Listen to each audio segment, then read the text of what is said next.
over €800,000 awarded to owners of expropriated Kapara restaurant, Malta's new employment policy, and the proposed cannabis reform finally being tabled for its first reading in Parliament. All that and more on today's episode of Lovin Daily.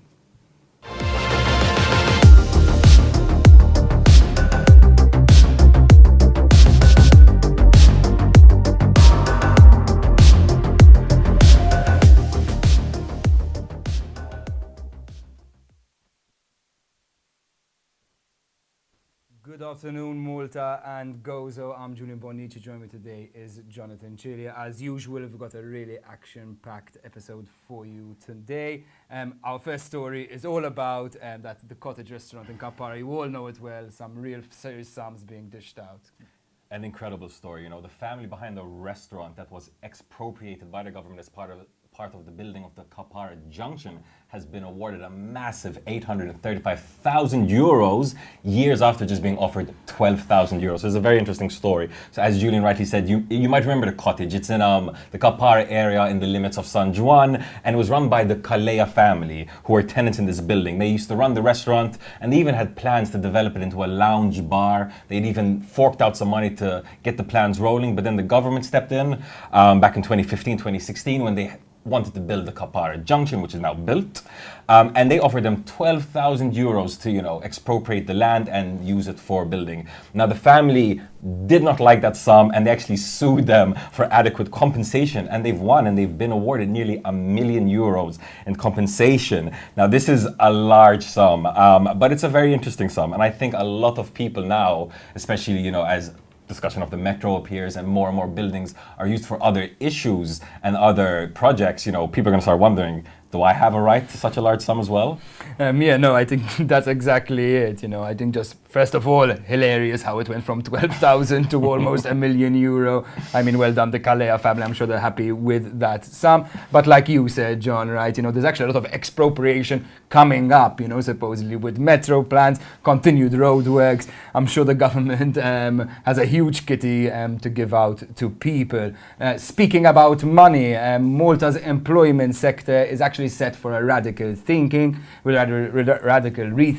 with the government launching its employment policy all the way up to 2030. In a nutshell, what the policy plans to do, which is actually almost 352 pages long, what it plans to do is drastically reduce the skills gap in the country and hopefully improve wages in the process. So the report is actually a really interesting read. I know it's long, but if you have the time, please skim through. There's some really cool information in there, but it covers the root causes of the issues in an in-depth and honest analysis of the sectors, and actually looks at a myriad of different issues, from gender to types of work to foreign migration. Literally, it's actually a really comprehensive document. So well done, Finance Minister Clyde Caruana, on that part.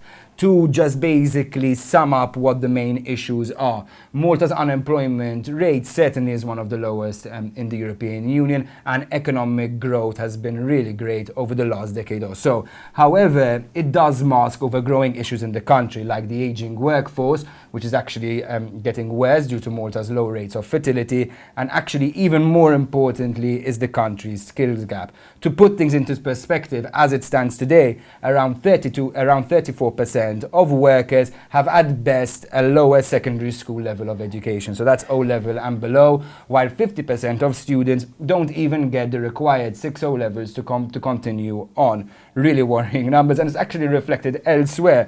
Malta actually has one of the highest number of early school leavers in the European Union, with about a large number of people leaving school at just 16 years old. This is having a really big effect on people's pockets. In fact, if you look at the figures that were released today, if you got a degree or its equivalent, you're actually earning on average €10,000 more than someone who just stopped at secondary school. However, the skills gap is actually really affecting Maltese people on a much grander scale. So the gaming industry, we all know it, it's one of the most lucrative paying industries in Malta, yet almost 2/3 of it are occupied by foreign workers. Nothing against foreign workers, but I don't know about you, John, but personally, I can't really understand how 20 years after the gaming industry really started to take a foothold in Malta, Maltese people have simply failed to penetrate that industry really adequately. Ultimately, all this does is raise major questions over the country's educational policy. Thankfully, this policy looks to address that. I'm not going to go into every single recommendation. You can read all about them on lovinmalta.com. However, just to skim through it and sum it up really briefly, it's looking to promote initiatives that are going to promote lifelong learning and actually improving people's skills, and even more importantly, release a skill consensus, look at people's skills and hopefully create really strong career paths and future prospects for students and people alike. Once again, it covers everything. It was really interesting. Make sure you read about it. You know, a lot of people complain about cost of living in Malta constantly going up and up and up, and this policy actually explains some of the reasons behind it, as well as some of the tools the government is going to use to kind of try and stop that. What's really interesting, and as Julian pointed out, you know, we've got multiple articles and multiple analysis of this on lovinmalta.com, and one of them actually looks at non-EU workers and how their wage has stagnated for a decade. So we've talked about iGaming and, you know, people from certain countries enjoying medium to high wages. Then you look at the other end of the spectrum and it's quite a bad scene. There's been very little to no movement for over a decade. So I do definitely urge you to check out the analysis on lovinmalta.com. They're very, very, very full. It's a treasure trove of information, basically. And moving on to the next story, a very interesting development when it comes to Malta's police force. As of next year, police officers will be taking drug tests regularly, and if they fail, they may be kicked out of the force. So what's interesting is that, you know, we don't actually have a standard setup for regular drug tests for Malta's police force.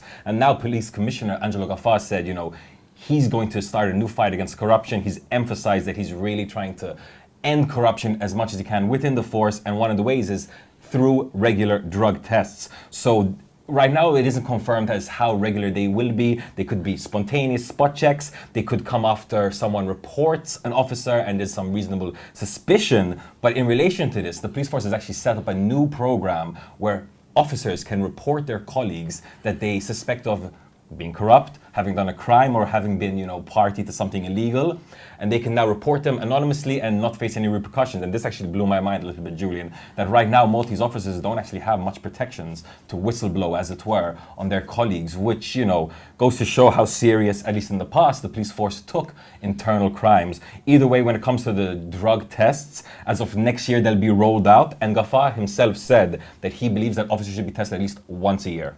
Yeah, no, a really interesting proposal. Actually makes you, particularly the part of an officer being almost illegal to report on his colleagues, actually makes you realize why the police force was in such a disaster before Angelo Gaffar took over. I mean, I can't mention names like Lawrence Kotaya, Ian Abdul and Raymond Aquilina, but I'll be forgetting so much more. However, besides criticism and whatever, it really actually does show the work Angelo Gaffar is doing in the police force to try clean it up. So really another positive step from him in the fight against crime. On that note, Minister for Reforms Owen Bonnici has actually presented the first reading of the cannabis reform which is being proposed by government. Bonnici announced the news on Twitter, saying that the bill will, quote, establish a new legal framework governing responsible use of cannabis. He continued to say, that this important reform will keep showing, government's unwavering and determined commitment to be at the forefront of progressive and positive change. Now, for all of those of you out there looking to actually see what the bill entails, you're going to have to wait a bit longer because it actually hasn't been published yet. However, what we do know is that the white paper is proposing keeping up to 7 grams of cannabis completely legal, and then up to 21 grams will be decriminalized. It will also allow people to cultivate their own plants at home. Obviously, I'm really excited to see what the bill is. However, I'm still apprehensive. Too many times in the past we've been bent on this thing. We've had various proposals and ultimately they've fallen flat. It's very interesting that Owen Bonnici is once again in charge of the reform of cannabis. He was behind the 2015 decriminalization bill, which did lead to the depenalization of carrying up to 3.5 grams on your person, but it was also criticized for opening up new loopholes when it comes to the legal system, when it comes to cannabis possession. Now, Bonnici himself has, he's not the most pro-cannabis person out there. When he was Justice Minister, there was the issue of Daniel Holmes, a man who was sentenced to over 8 years in prison for growing cannabis at home, and Owen Bonnici had been very strict on this, very anti-cannabis as far as that was concerned, and he did believe he should be sent to prison. Now, this was years ago. We're talking quite a few years ago. So maybe time has changed since then. You know, we've seen countries like Canada legalize cannabis. We've seen the Labour Party itself come out in favor of legalizing of cannabis. So maybe, you know, shifting perceptions and changing mood in the country will now color the way Bonici approaches this. But yes, only time will tell, but very, very interesting and a long-awaited bill. Moving on to the final story, and on the topic of drugs, fans of Netflix series Narcos will be happy to know that one of the stars of Narcos is actually in Malta right now and filming a new series. So Matias Varela, who had played as the head of the security of the Cali cartel in season 3 of Narcos, as well as in the subsequent series Narcos Mexico, you know, posted a photo of himself on his Instagram stories in Comino, you know, shirtless, having a good time by the beach. He had a boat by him, and he posted cheekily saying, you know, I cropped the photo so you get closer to my abs. So clearly he's having a great time in Malta. He's actually here filming season 2 of a Swedish financial thriller with one of the strangest names I've ever come across. It's Blinded in English, but in Swedish it's Fartblinda.